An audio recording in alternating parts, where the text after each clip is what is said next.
আলাইকুম। কি অবস্থা, সবার কেমন আছেন? আমি মনে করছি বিদেশে অনেক সুখের, বুঝলি? বিদেশে অনেক সুখের মনে করছি। মানুষ মনে করে বিদেশে অনেক সুখের, আমি মনে করছি বিদেশে অনেক সুখের। ধরে বিদেশ সুখের, অনেক সুখের, বুঝছেন ভাই? বিদেশ সুখের। ধরেন সকাল 7টার দিকে ডিউটি যান লাগে। সকাল 7টার দিকে ডিউটি যান লাগে, সন্ধ্যা 6টার দিকে ডিউটি তাই। এই আই আই ভাত টাত রাঁধি, অনেক সুখের। আমি স্যার কি পাইছি ভাই, অনেক শান্তি স্যার কি পাইছি।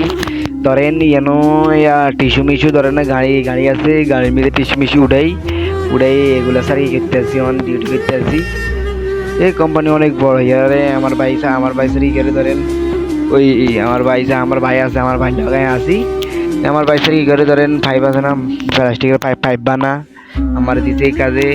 এটা কষ্ট হয়ে যায়, পাইপের ফ্যাক্টরি যামু আর ওরা পাইপের ফ্যাক্টরি যামু, যাই এটা কাজ করো। তো ভাই সকাল 7টার দিকে ঘুমোতে উঠোন, বাড়ি থাকতে ধরেন বাড়ি থাকতে 9টার দিকে 10টার দিকে ঘুমোতে উঠতাম। কেউ কিছু কইতো না, মা কিছু কইতো না, বাবা কিছু কইতো না। কে কিছু কইলে গরম হয়ে যেতাম। আর ধরেন সকাল 4টা বাজে উঠি, গরম হইব কি হাতে, গরম হইব কি ধরেন ডান্ডা থেকে আমার গরম হচ্ছে। খাওয়া দাওয়া তো করে ঠিকঠাক নাই, কারণ যেন এই রাষ্ট্র অনেক গরম, প্রচুর গরম।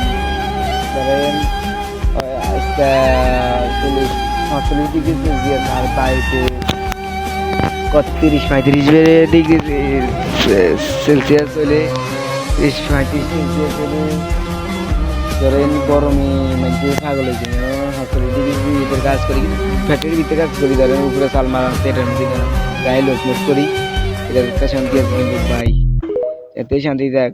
সকাল 6টাতে সন্ধ্যা 6টার দিকে যাই, ভাত রাঁধন লাগে, নিজের ভাত নিজের রাঁধন লাগে, এক বেলা খাই, নোরাইলে অতি থাই। আইসিদিন ধরেন এইগুলো আইসিদিন মনে কদিন হয়ে গেছে, ধরেন 8 দিন 9 দিন হয়ে গেছে, 8 দিন হয়ে গেছে। আগে তো 2 মাস শ্রীলঙ্কা ইরান মিরান আসছিলাম। ভাই বিদেশ, যে বিদেশ আসবেন আগে ভাবি চিন্তি বিদেশ আসবেন। আরে এই রাষ্ট্র আইতে ভাই এত যে কষ্ট হয়েছে ভাই, মানছে।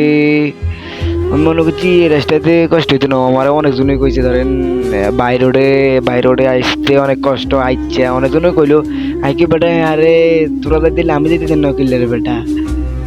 ভাই আমিও গেছি, কিন্তু আবার আপনারাও কইবেন, আপনারা এই রাষ্ট্রে আসলে কইবেন তুই এই গেছে আমি দিতে পারছি না কিনলে, এটা সবাই কইব। কিন্তু ভাই কোনো শান্তি নাই। লাস্ট কথার এক কথা, কেউ এই রাষ্ট্রে আইতে একটু ভাবি চিন্তে আসবেন, এটাই, বুঝছেন? আসসালামু আলাইকুম, সবাই ভালো থাকুন।